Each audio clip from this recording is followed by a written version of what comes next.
పిల్లలందరూ బయట వస్తా ఉంటే గేట్ వేసి అడ్డుకున్నారు. పాపం వాళ్ళు అడ్డుకున్నారు కానీ వాళ్ళ మనసులు మాత్రం మీరు అడ్డుకోలేరు. ఆ విషయం గుర్తుపెట్టుకోమని హెచ్చరిస్తున్నా. నిలబెట్టాను, అడిగాను, అడిగితే వాళ్ళు చెప్తున్నారు ఇక్కడ పనిచేసే టీచర్లకు జీతాలు ఇవ్వడం, ఆడ పనిచేసి స్కావెంజర్కి డబ్బులు ఇవ్వడం. అంటే మీ యొక్క దౌర్భాగ్యం దీన్ని బట్టి అర్థమవుతుంది. ఈ రోజు మీరు చూశారు ఫీజు రీఎంబర్స్మెంట్ అట్టహాసంగా బటన్ నొక్కాడు. మొన్న ఒక ఆవిడ వచ్చింది, వచ్చి ఏడుస్తూ అయ్యా మా అమ్మాయిని చదివించలేకపోతున్నాను, నా దగ్గర డబ్బులు లేవు, కాలేజ్ మేనేజ్మెంట్ పిల్లలు తీసుకుని వెళ్ళిపోమంటున్నారు, కనీసం మీరు చదివించకపోతే నా అమ్మాయి గతి, లేకపోతే నేను కూడా ఆత్మహత్య తప్ప ఇంకొక మార్గం లేదంటే భయపడద్దమ్మా, ఈ సంవత్సరం నేనే చదివిస్తా, ఆ అమ్మాయిని పూర్తిగా చదివించే బాధ్యత నాదని హామీ ఇచ్చారు. అంటే రాష్ట్రంలో ఎంతమంది పిల్లలకు మీరు ఫీజు రీఎంబర్స్మెంట్ ఎగ్గొట్టారు?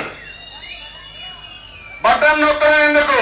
నేనున్నప్పుడు బటన్ నొక్కేది కాదు, నేరుగా ఎవరన్నా చదువుకోవాలంటే చదువుకున్న వాళ్ళకి నేరుగా మీ కాలేజీలో ఫీజు రీఎంబర్స్మెంట్ చేసిన ఘనత తెలుగుదేశం పార్టీది, ప్రభుత్వాలది.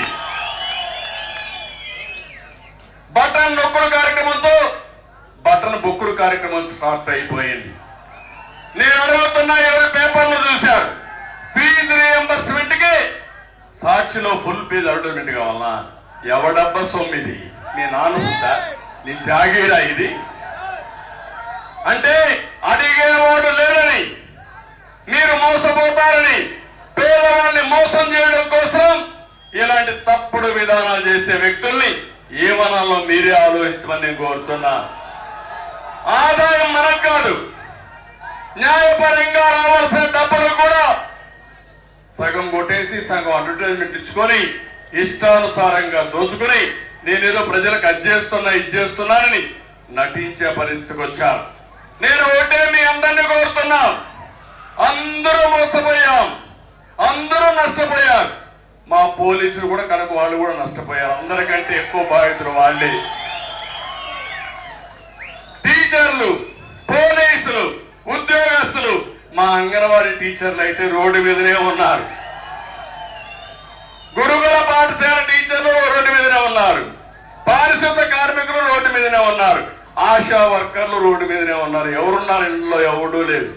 ఒక్క జగన్మోహన్ రెడ్డి మాత్రం తాడేపల్లి ప్యాలెస్ లో ఉన్నాడు, అందరూ రోడ్ల మీద ఉన్నారు. నేను అడుగుతున్నా, ఏ తమ్ముడికైనా ఉద్యోగం వచ్చిందా? తమ్ముడు అడుగుతున్నా, మోసం చేశాడా లేదా అని మిమ్మల్ని అడుగుతున్నా. జాబ్ క్యాలెండర్ ఉందా అని మిమ్మల్ని అడుగుతున్నా. జాబ్ క్యాలెండర్ లేదు, మెగా డిఎస్సి ఊసే లేదు, ఒక్క ఉద్యోగం లేదు, పెట్టుబడులు లేవు, పరిశ్రమలు పెట్టాలంటే వచ్చేవాడు లేడు. ఈయన చూస్తే అందరికి భయం, ఎందుకంటే వాటాలు అడుగుతారు. వాళ్ళు పెట్టుబడి పెడితే ఎంత వాటా ఇస్తావు? వాటాలు అడిగితే పెట్టుబడులు పెడతారా తమ్ముళ్ళు అని మిమ్మల్ని అడుగుతున్నా. అందుకే అమర్ రాజా బ్యాటరీ కూడా పారిపోయింది. ఒకరు కాదు, లూలు గాని అదాని డేటా సెంటర్ గాని అందరూ పారిపోయే పరిస్థితికి వచ్చారు. మళ్ళీ ఒకటే చెప్తున్నా, పిల్లలకు ఉద్యోగాలు రావాలంటే తమ్ముళ్ళు ఎవరు రావాలి? నేను ఒకటే, మీరు ఇంకొక విషయం కూడా చెప్తున్నా. ఈ రోజు యువత, టీనేజ్ బాయ్స్ కి, గర్ల్స్ కి, ఇక్కడుండే ఆడబిడ్డలకు, మగవాళ్ళకి అందరూ చెప్తున్నా, మీ పిల్లల భవిష్యత్తు ఆలోచించండి. రేపు జరిగే ఎన్నికలు మీ పిల్లల భవిష్యత్తు నిర్ణయించే ఎన్నికలు. ఎందుకంటున్నానంటే నిన్న బెంగళూరు ఫోరంలో నేను మాట్లాడాను. 21వ శతాబ్దం ప్రపంచమంతా కూడా నాగరిక ప్రపంచం, ఇంకో పక్క నాలెడ్జ్ ఎకానమీతో ముందుకు పోతుంది. ఈ నాలెడ్జ్ ఎకానమీలో ఆ రోజు మనం తీసుకున్న నిర్ణయాల వల్ల ప్రపంచమంతా తెలుగు వాళ్ళు వెళ్ళారు, భారతీయులు వెళ్ళారు. అందరికంటే తెలివిగా పనిచేసే వాళ్ళు తెలుగు వాళ్ళు అయిందని నేను గర్వపడుతున్నా. అది ఆ రోజు మనం ప్రారంభించిన ఐటీ గాని, ఎడ్యుకేషన్ గాని. ఈ రోజు ఒకటే చెప్తున్నాను, ప్రపంచమంతా రాణిస్తున్నాం, తెలుగు వారంతా బయట రాణిస్తున్నారు. అదే తెలుగువారు ఆంధ్రప్రదేశ్ లో క్షీణించే పరిస్థితికి వచ్చారు. దానికి కారణం ఈ సైకో పరిపాలన తప్ప ఇంకోటి కాదని చెప్పి మీకు తెలియజేస్తున్నా. నేను ఒకటే మిమ్మల్ని అడుగుతున్నాను, ఇక్కడ ఉండే వాళ్ళు అన్ని వర్గాలు ఉన్నారు. ముస్లింలు ఉన్నారు, హిందువులు ఉన్నారు, ఎస్సీలు ఉన్నారు, ఎస్టీలు ఉన్నారు, బీసీలు ఉన్నారు, ఓసీలు ఉన్నారు, రైతు ఉన్నాడు, ఒక విద్యార్థి ఉన్నాడు, ఒక భవన నిర్మాణ కార్మికుడు ఉన్నాడు. మీ జీవితాల్లో ఏమైనా మార్పు వచ్చిందా? మీ ఆదాయం పెరిగిందా? మీ ఖర్చులు తగ్గాయా?